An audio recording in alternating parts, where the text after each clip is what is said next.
নমস্কাৰ বন্ধু বান্ধৱীসকল, স্বাগতম জনাইছোঁ আন এক ভিডিঅ'টিলৈ আৰু স্বাগতম জনাইছোঁ মোৰ এই চেনেল কৰ্মৰ জ্ঞানলৈ। বন্ধু বান্ধৱীসকল, আজি আমি এই ভিডিঅ'টিত জানিব পাৰিম যে কলিযুগত যি 5টা কথা শ্ৰীকৃষ্ণই কৈছিলে, ভগৱান শ্ৰীকৃষ্ণই যি কৈছিলে বহু বছৰ আগতে, আজি সেইটো একদম হৈ আছে। পাণ্ডৱে যেতিয়া শ্ৰীকৃষ্ণক সুধিব গৈছিল যে কলিযুগত কেনেকুৱা হ'ব, তেতিয়া শ্ৰীকৃষ্ণই বহুত কথা কৈছিলে। চ' আজি সেইখিনিয়ে জানিম আৰু শিকিম আজি।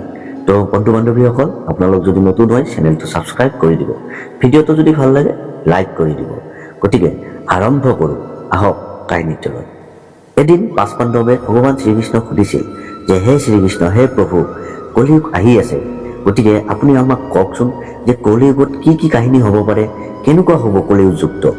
এই কথা শুনি কিনে ভগৱান শ্ৰীকৃষ্ণই হাঁহিলে, হাঁহি কিনে ক'লে যে তোমালোক গোটেই 5টা জংঘলত গুচি যোৱা, কিন্তু বেলেগ বেলেগ দিশত, আৰু কি দেখা পোৱা আহি কিনে মোক ক'লে হ'ল, তেতিয়া মই সকলো বস্তু বুজাই ক'ম। শ্ৰীকৃষ্ণৰ আদেশ শুনি কিনে পাঁচ পাণ্ডৱে বেলেগ বেলেগ দিশত গুচি গ'ল জংঘলত। অলপ সময় পিছত গোটেইকেইটা পাণ্ডৱ ঘূৰি আহিল। ঘূৰি অহাৰ পিছত শ্ৰীকৃষ্ণ আগত হাজিৰ হ'ল। তেতিয়া শ্ৰীকৃষ্ণই ক'লে যে তোমালোকতো ঘূৰি আহিলা আৰু সুধিছিলা যে কলিযুগত কি হ'ব, গতিকে সেইটো মই কৈ আছোঁ, কিন্তু তাৰ আগত কোৱা যে তোমালোকে জংঘলত কি কি দেখিলা, এজন এজনকৈ কোৱা। প্ৰথমতে যুধিষ্ঠিৰে ক'লে যে শ্ৰীকৃষ্ণ, মই বহুত এটা বেলেগ ধৰণৰ হাতী দেখিছোঁ, য'ত দুডাল শুৰ আছিলে, আৰু মই বুজি পোৱা নাই দুডাল শুৰ থকা হাতীটো মই জীৱনত প্ৰথমবাৰ দেখিছোঁ। তেতিয়া শ্ৰীকৃষ্ণই ক'লে যে কলিৰ যুগত দুডাল শুৰ থকা হাতীৰ নিচিনা মানুহ থাকিব, যোনে মুখেৰে ক'ব কিবা আৰু কৰিব কিবা, যোনে শাসন কৰিব, শাসন কৰাৰ সময়ত বহুতো বস্তু ভুলকৈ ক'ব, কিন্তু তাৰপিছত যেতিয়া কৰিব নিজৰ স্বাৰ্থত কৰিব, নিজৰ সম্বন্ধীয় নিজৰ আপোনাক মাৰিব চাব, আত্মীয়ই নিজৰ স্বাৰ্থৰ কাৰণে আপোনাৰ লগত সংঘাত কৰিব, কাজিয়া কৰিব, এজনে আনজনক বিশ্বাস কৰিবলৈ টান কৰিব, চিন্তা হ'ব। ইয়াৰ পিছত শ্ৰীকৃষ্ণই অৰ্জুনক সুধিলে যে অৰ্জুন, তুমি কি দেখিলা? তেতিয়া অৰ্জুনে ক'লে যে প্ৰভু, মই এনেকুৱা এটা পক্ষী, এনেকুৱা এটা চৰাই দেখিলোঁ যে গোটেই দেহটোতে বেদৰ বাণী লিখাই আছিলে, কিন্তু মুখেৰে মাছ মাংস খাই আছিলে, কিন্তু মই বুজি নাপালোঁ ইমান বেদত লিখাৰ পিছতো মাছ মাংস চৰাইটো কেনেকৈ খাই আছে। তেতিয়া শ্ৰীকৃষ্ণই ক'লে যে কলিৰ যুগত তুমি এনেকুৱা কিছুমান মানুহ লগ পাবা, য'ত মুখেৰে যিবোৰ ভক্তি বাণী ক'ব, আমিতো ভাবিম বহুত জ্ঞানী, বহুত সাধু সন্যাসী, কিন্তু ভিতৰি মানুহক সম্পত্তিৰ লোভত ধ্বংস কৰাৰ কাৰণে চল কৰি থাকিব। যোনে বিচাৰিব দম্পত্তি মৰক আৰু তাৰ সম্পত্তি আমি লম। দেখাততো জ্ঞানী, দেখাততো মহাপুৰুষ হ'ব, কিন্তু মনৰ ইচ্ছা এটাই থাকিব, কেনেকৈ মই নিজে ধনী হ'ব পাৰোঁ আৰু বেলেগক মাৰি কিনে মই কেনেকৈ ৰজা হ'ব পাৰোঁ।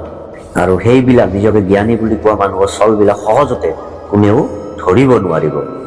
এইবাৰ শিৱে ক'লে যে প্ৰভু, মই এটা বহুত অদ্ভুত বস্তু দেখিছোঁ।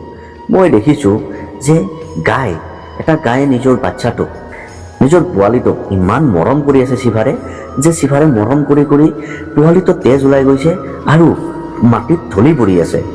তেতিয়া প্ৰভু শ্ৰীকৃষ্ণই ক'লে যে কলিৰ যুগত মাক দেউতাকে নিজৰ ল'ৰা ছোৱালীক ইমানেই মৰম কৰিব, যাৰ মৰমৰ প্ৰভাৱত না ধৰ্মৰ কথা শিকিব, নে ভাল বেয়া কিবা জানিব, যোনে বেয়া কামত লিপ্ত হৈ পৰিব আৰু কোনো ধৰণৰ গুৰু গোসাঁই নামানা হ'ব।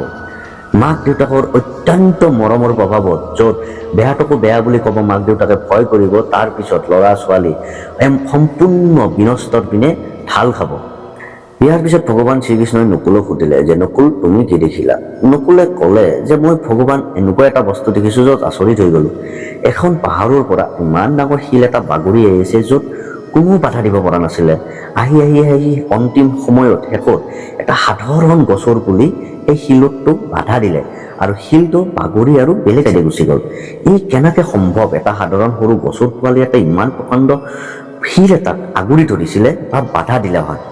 তেতিয়া ভগৱান শ্ৰীকৃষ্ণই ক'লে যে কলিৰ যুগত মানুহ জাতি ইমান পাপত লিপ্ত হ'ব, সম্পত্তিৰ পিছত দৌৰিব, যে এটা সময় এনেকুৱা আহিব যেতিয়া ধ্বংসৰ কাৰণ আহিব, যেতিয়া বেয়া দিন আহিব, না তাৰ সম্পত্তি, না তাৰ আত্মীয় বা তাৰ বন্ধু বৰ্গকে সহায় কৰিব, না কোনোবাৰ ফালৰ পৰা সহায় কৰিব পাৰিব।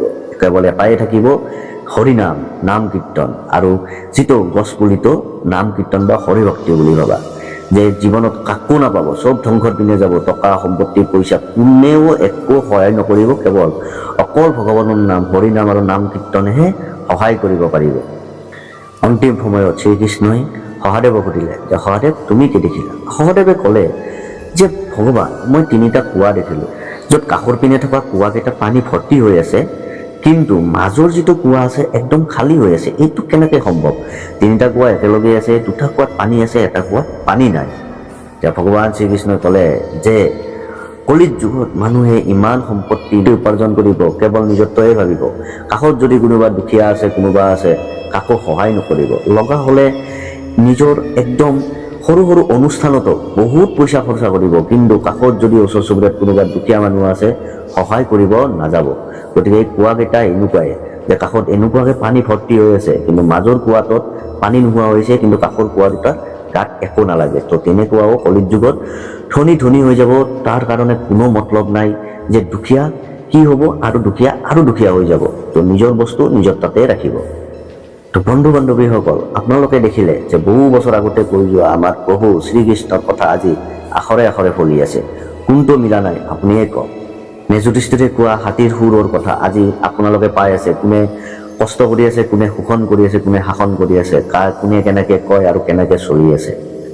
অৰ্জুনে দেখা বস্তু মিলা নাই যে বেদ জ্ঞানী মানুহ কিমান পাম আমি, কিন্তু কাৰ মনত কি, আৰু বহুতো ভুল দুৰ্নীতিৰ কাম তেওঁলোকৰ ফালৰ পৰাও দেখা যায়। বহুতেতো ক'ব ভীমে দেখা কথা মিলা নাই যে মাক দেউতাকে ইমানে মৰম কৰিব, ল'ৰা ছোৱালীক স্নেহত যে ক'তো ওলাবই নিদিয়ে সৰুতে, যেন আমাৰ সকলোৰে আটা আইতা ককা আইতাহঁতে ল'ৰা ছোৱালী আৰু ডাঙৰ কৰাই নাই। আজিকালি বাহিৰত ওলাব নিদিয়ে, ভিতৰতে সোমাই থাকিব আৰম্ভণিতে, কিন্তু পিছত এনেকুৱাকৈ বাহিৰত ওলাই যায় যে ঘৰৰ ভিতৰত মাতি আনিব সাহস নহয়, য'ত ধ্বংসৰ গৰ্ভত গুচি হৈ গ'ল অলৰেডি। হৰেবৰ কথা মিলা নাই যে দুখীয়া কৰিব কোনোবা সহায় কৰাটো। কোনোবাই সহায় কৰে, তাকো ৰাইজৰ আগত চেলফি মাৰি দেখুৱাই দিয়ে যে মই সহায় কৰিছোঁ। এয়ানো কি সহায়? নিজৰ সম্পত্তি থাকিলেও দুই এজন আছে, কিন্তু বহুতে। আৰু শেষত পৃথিৱী ধ্বংস হ'ব, এটাই আমাক বচাব, সেইটো হ'ল হৰিনাম, ভগৱানৰ নাম, যিটো ভগৱান শ্ৰীকৃষ্ণই আগতে কৈছিলে। গতিকে আমি সকলোৱে অলপ হ'লেও ধৰ্মৰ কথা নিজৰ ল'ৰা ছোৱালীকো শিকিব লাগে, আমিও শিকিব লাগে, যাতে ধৰ্ম আমাক লাগে। যেতিয়া আমি ধ্বংসৰ পথত যাম, তেতিয়া এটাই সহায় কৰিব, ভগৱানে। গতিকে বন্ধু বান্ধৱীসকল, ভিডিঅ'টো আজিলৈ শেষ কৰিলোঁ। যদি ভাল লাগিছে কথাবিলাক, ভিডিঅ'টো লাইক কৰি দিব, চেনেলটো ছাবস্ক্ৰাইব কৰি দিব। গতিকে আজিলৈ আহিছোঁ, লগ পাম পিছৰ ভিডিঅ'ত। নমস্কাৰ।